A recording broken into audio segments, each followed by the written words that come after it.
And do we have our guest on the phone? Satya? Good afternoon.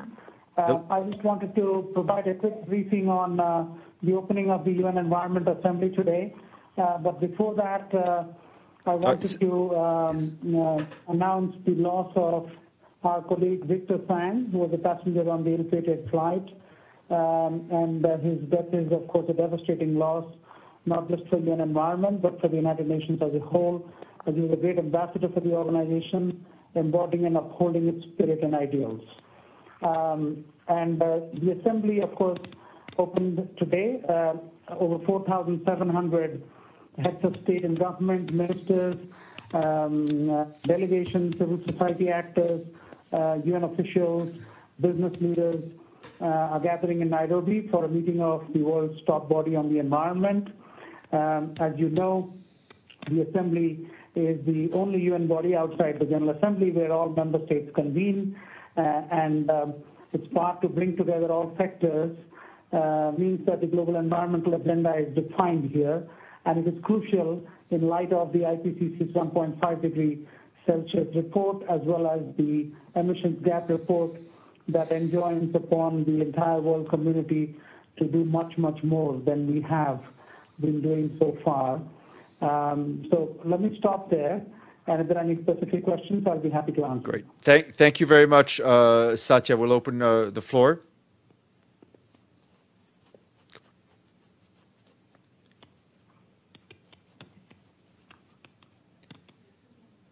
Yes, it's both.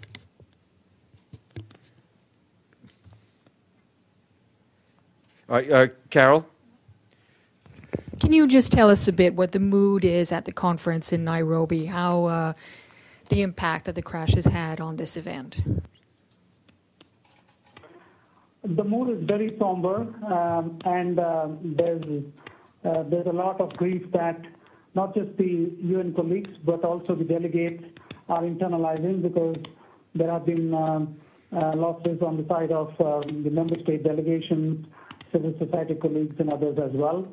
But what we see is that a renewed resolve and a feeling that the best way to respect the memory of the departed souls is to do even more resolutely what they were coming here to do, that is serve the cause of the environment and the planet.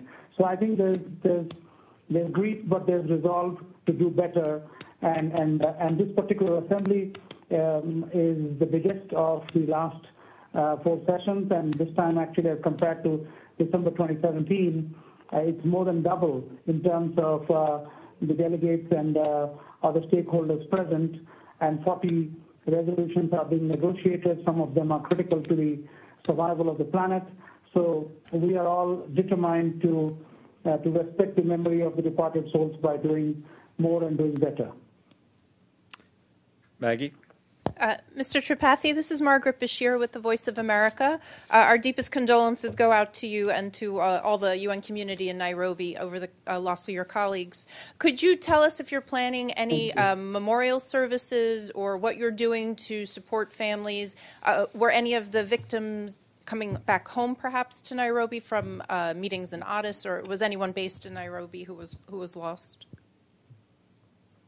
As far as the colleague of UN Environment is concerned, the family has been notified, and we are with the family, and there are several colleagues that are supporting them. And so, but that's just UN Environment, and it was one colleague.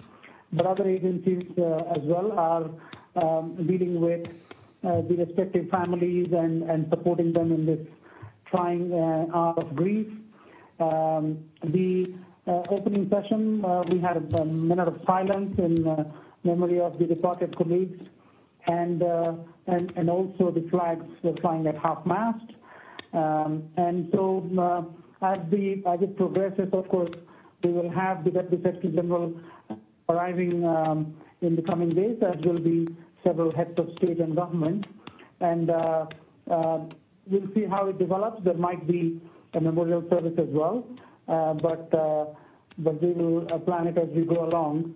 But but there is no need to emphasize that the grief among colleagues is absolute, and it will take us some time to overcome what is a very tragic loss, not just for UN Environment, but the entire UN family, as well as the broader family of stakeholders around the world. Thank you.